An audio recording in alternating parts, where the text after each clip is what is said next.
Hi hello வணக்கம் and welcome to kitchen to cleaning. இன்றைக்கி நம்ம பார்க்க போகிறது ஒரு சூப்பரான சைடிஷ் ரெசிபி, முட்டைக்கோஸ் மஞ்சூரியன். இது ஹோட்டல் ஸ்டைலில் ரொம்ப டேஸ்ட்டாக இருக்கும். இதை அப்படியே நீங்கள் ஸ்டார்டராகவும் சாப்பிடலாம், இல்லை அப்படின்னா ஃப்ரைட் ரைஸ் அண்ட் புலாவ் இந்த மாதிரி சாதத்து கூட சைடிஷாகவும் வச்சு சாப்பிடலாம். சூப்பராக இருக்கும். வாங்க எப்படி பண்ணேன்னு ஷேர் பண்ணுறேன். முதல்ல ஒரு பெரிய முட்டைக்கோஸில் பாதி அளவு முட்டைக்கோஸ் வந்து நான் இந்த மாதிரி சின்ன சின்னதாக கட் பண்ணி எடுத்திருக்கேன். இது ஒரு 150லேருந்து 200 கிராம் இருக்கும். இதில் ஃபஸ்ட்டு நம்ம தேவையான உப்பு சேர்த்துக்கலாம். அடுத்தது 1 ஸ்பூன் மிளகாய்த்தூள், 1/2 spoon garam masala, 2 spoon cornflour மாவு எடுத்திருக்கேன். அடுத்தது 5 ஸ்பூன் மைதா மாவு நம்ம சேர்த்துக்கணும். மைதா மாவு ஏன் சேர்க்குறோம் அப்படின்னா, இது கூட நல்லா பைண்ட் ஆகும். நமக்கு முட்டைக்கோஸுன்றதுனால தனித்தனியாக வந்து பிரிஞ்சு வர மாதிரி இருக்கும்.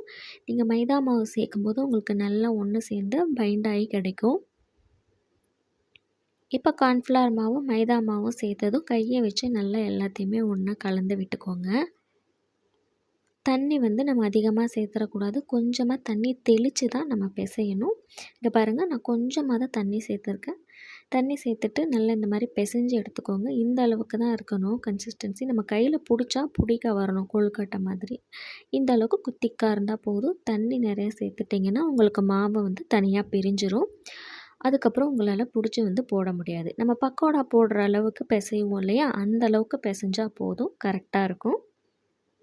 இப்போ ஸ்டவ்வில் வந்து நம்ம பாத்திரத்தை சூடு பண்ணிவிட்டு எண்ணெய் ஊற்றி சூடு பண்ணிக்கலாம். எண்ணெய் பொரிக்கிறதுக்கு தேவையான அளவு மட்டும் ஊற்றிக்கோங்க. இல்லை நீங்கள் ஷாலோ ஃப்ரை பண்ணுறதா இருந்தாலும் பண்ணலாம். எண்ணெய் நல்லா சூடானதும் இதில் நம்ம கலந்து வச்சுருக்கிற முட்டைக்கோஸை வந்து கொஞ்சம் கொஞ்சமாக இந்த மாதிரி உருட்டிட்டு சேர்த்துக்கோங்க. தனித்தனியாக பக்கோடா மாதிரி உதுத்து விட்டுறாதீங்க, அப்புறம் அது ரொம்ப பிரிஞ்சு போயிடும். கொஞ்சமாக சேர்த்து உருண்டை மாதிரி உருட்டிட்டு கொஞ்சம் கொஞ்சமாக இந்த மாதிரி நம்ம போட்டுக்கலாம். நீங்கள் அட் அ டைமில் எல்லாமே போட்டு பொரிக்கிறதா இருந்தாலும் சேர்த்துக்கலாம். நான் 2 பேட்சாக கொஞ்சம் கொஞ்சமாக போட்டு பொரித்து எடுக்க போகிறேன். கையில் வந்து நல்லா அழுத்திட்டு உருண்டை பிடிக்கிற மாதிரி தட்டினீங்கன்னா நல்லா ஒன்று சேர்ந்து வரும். அதோடய நீங்கள் வந்து எவ்வளோ போடணுமோ அதை வந்து சேர்த்து போட்டுக்கலாம். இதை வந்து நல்லா கொஞ்சம் நேரம் அப்படியே விட்டுறணும். நீங்கள் போட்ட உடனே கலந்துடாதீங்க, பிரிஞ்சிடும். ஒரு 10 மினிட்ஸ் விட்டுட்டு ஒரு சைடு வந்து நல்லா வெந்ததும் இன்னொரு சைடு வந்து நம்ம திருப்பி போட்டுக்கலாம். ஒன்று ஒன்றா பொறுமையாக திருப்பி போட்டுக்கோங்க, ஏன்னா ஒட்டிகிட்ருக்கும். கரண்டியை வச்சு ஒன்று ஒன்றும் லேசாக பிரித்து விட்டுட்டு நீங்கள் வந்து திருப்பி போட்டுக்கோங்க.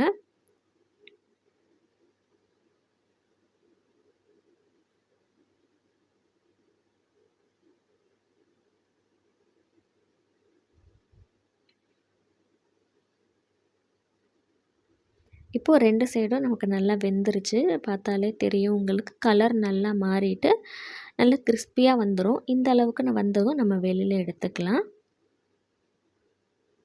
அடுத்தது செகண்ட் பேட்சும் நான் போட்டு எடுத்திருக்கேன்.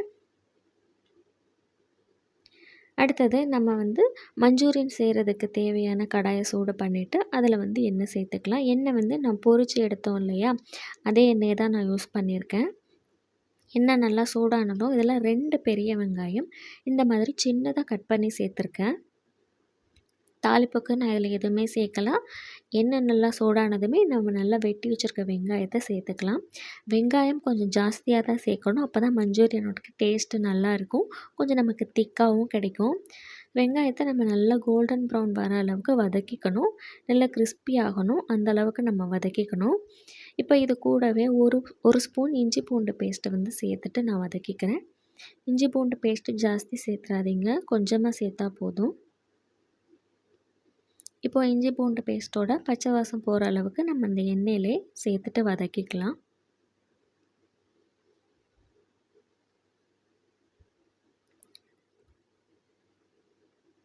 இதுக்கப்புறமா மிளகாய்த்தூள் நான் 1/2 ஸ்பூன் சேர்த்துருக்கேன். கூடவே 1 ஸ்பூன் மல்லித்தூள், 1/2 ஸ்பூன் கரம் மசாலா சேர்த்துருக்கேன். இப்போ இந்த மசாலா எல்லாத்தையுமே நம்ம எண்ணெயில் சேர்த்துட்டு நல்லா வதக்கிக்கலாம். ஏன்னா நம்ம ஆல்ரெடி முட்டைக்கோஸ் வறுத்து பொரித்து வச்சுருக்கோம் இல்லையா, அதுலேயே நான் மிளகாய்த்தூள் சேர்த்துருக்கேன்.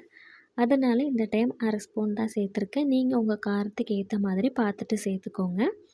இப்போ இந்த மசாலா வெங்காயம் எல்லாமே நல்லா எண்ணெய் கூட சேர்ந்து வதக்கிக்கலாம். இந்த அளவுக்கு வதக்கிட்டு இதுக்கப்புறமா 2 மீடியம் சைஸ் தக்காளி நான் இந்த மாதிரி மிக்சியில் வந்து பேஸ்ட் பண்ணி வச்சுருக்கேன். அதையும் சேர்த்துக்கிறேன். இது கூடவே இந்த கிரேவிக்கு தேவையான உப்பு சேர்த்துக்கலாம். கூடவே ஒரு 1/2 கிளாஸ் தண்ணியும் நான் சேர்த்துக்கிறேன். இப்போ இதை வந்து நல்லா கலந்துட்டு நம்ம கொதிக்க விடணும். அதனால் தண்ணி கொஞ்சமாக சேர்த்துருக்கேன். தண்ணி அதிகமாக சேர்த்துறாதீங்க. அப்புறம் குழம்பு மாதிரி ஆகிடும். நம்ம நல்லா திக்காக வந்து மஞ்சூரியன் பார்க்குறதுக்கு நமக்கு ஹோட்டலெல்லாம் அந்த திக்காக கிடைக்கும் இல்லையா, அந்த அளவுக்கு செய்யணும். அதனால் தண்ணி வந்து கம்மியாகவே சேர்த்துக்கோங்க. இப்போது இதை மூடி போட்டுட்டு ஹை ஃப்ளேமில் வச்சு நம்ம நல்லா கொதிக்க விடணும். ஏன்னா தக்காளி நம்ம பச்சையாக தான் அரைச்சி சேர்த்துருக்கோம் இல்லையா, அதோட பச்சை வாசம் எல்லாம் போகணும். சைடில் வந்து நம்ம ஒரு பேஸ்ட் ரெடி பண்ணிக்கணும். ஒரு பவுலில் 1 ஸ்பூன் கார்ன்ஃப்ளவர் மாவு எடுத்திருக்கேன். அதில் கொஞ்சமாக ஒரு 1/4 கிளாஸ் தண்ணி மட்டும் சேர்த்துட்டு அந்த மாவை கட்டி இல்லாமல் நல்லா கரைச்சி எடுத்துக்கோங்க. கார்ன்ஃப்ளவர் மாவு வந்து நம்ம சேர்க்க போகிறோம். இது சேர்க்கும்போது நமக்கு கிரேவி நல்லா திக்காக வரும். இப்போ நம்மளோட கிரேவி நல்லா கொதிச்சிருச்சு. தக்காளியோட பச்சை வாசம்லாம் போயிட்டு நல்லா கொதிச்சிட்ருக்கு. இந்த ஸ்டேஜில் நம்ம பொரிச்சு வச்சுருக்கோம் இல்லையா முட்டைக்கோஸ், அது எல்லாத்தையுமே சேர்த்துக்கலாம். சேர்த்துட்டு நல்லா கலந்து விட்டுருங்க. நம்மளோட கிரேவியோட இந்த முட்டைக்கோஸ் எல்லாம் வந்து நல்லா ஜூஸ் எல்லாம் இறங்கிட்டு கொஞ்சம் வந்து குக்காகி நமக்கு வரணும். அந்தளவுக்கு நல்லா கலந்துட்டு நம்ம மூடி போட்டு வச்சுக்கலாம்.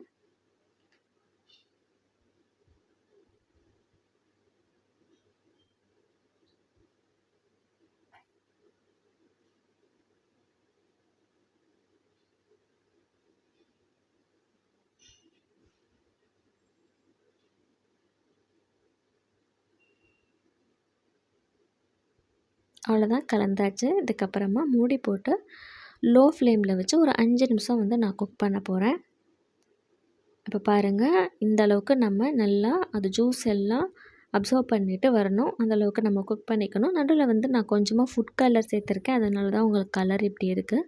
ஃபுட் கலர் கம்ப்ளீட்லி ஆப்ஷனல் தான். உங்களுக்கு வேணும்னா நீங்கள் சேர்த்துக்கலாம். வேண்டான்னா தயவு செஞ்சு ஸ்கிப் பண்ணிவிடுங்க. ப்ராப்ளம் இல்லை. நான் ஜஸ்ட் கலருக்காக தான் ஆட் பண்ணியிருக்கேன். இதுக்கப்புறமா நம்ம கரைச்சி வச்சுருந்தோம் இல்லையா கார்ன்ஃப்ளவர் மாவு, அதை வந்து சேர்த்துக்கலாம். கார்ன்ஃப்ளவர் மாவு சேர்த்துட்டு கைவிடாமல் நல்லா கலந்துக்கோங்க. அதுக்காக நீங்கள் ரொம்ப போட்டு இது பண்ணிடாதீங்க. ஏன்னா மஞ்சூரியன் நமக்கு கொஞ்சம் வந்து உருண்டை மாதிரி இருந்தால் தான் சாப்பிட்றதுக்கு நல்லாயிருக்கும். நீங்கள் ரொம்ப கலந்துட்டீங்க அப்படின்னா உங்களுக்கு சட்னி மாதிரி வந்து ரொம்ப திக்காகிடும். ஒன்று எல்லாமே உடஞ்சி போயிடும். இப்போ அதை நீங்கள் கலந்துட்டு இருக்கும்போதே சீக்கிரமாகவே நமக்கு அந்த கார்ன்ஃப்ளவர் மாவு வந்து திக்காகிடும். நீங்கள் நல்லா கலந்துட்டு ஃபைனலாக கொஞ்சமாக லெமன் ஜூஸ் மட்டும் பிழிஞ்சு விடுங்க. ஒரு அரை லெமனில் 5லேருந்து 6 சொட்டு பிழிஞ்சா போதும். ஃபைனலாக கட் பண்ண கொத்தமல்லி வந்து நம்ம சேர்த்துக்கலாம். சேர்த்துட்டு ஸ்டவ்வை வந்து நீங்கள் ஆஃப் பண்ணிவிடுங்க. அவ்வளோதான், ப்ராசஸ் முடிஞ்சிடுச்சு. நம்மளோட சூப்பரான ரொம்ப டேஸ்டியான முட்டைக்கோஸ் மஞ்சூரியன் ரெடி ஆகிடுச்சு. இது நீங்கள் அப்படியும் சாப்பிடலாம், எதுவுமே தேவையில்லை. ஈவினிங் வந்து ஒரு ஸ்டார்ட்டர் சாப்பிடணும்னு ஆசைப்பட்டீங்கன்னா இதை செஞ்சு கொடுங்க, பசங்களுக்கு விரும்பி சாப்பிடுவாங்க.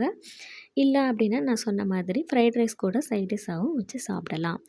அவ்வளோதான். வீடியோ பிடிச்சிருந்தா கண்டிப்பாக ஒரு லைக்கை போடுங்க. மறக்காமல் சேனலை சப்ஸ்கிரைப் பண்ணிவிடுங்க. தேங்க்யூ.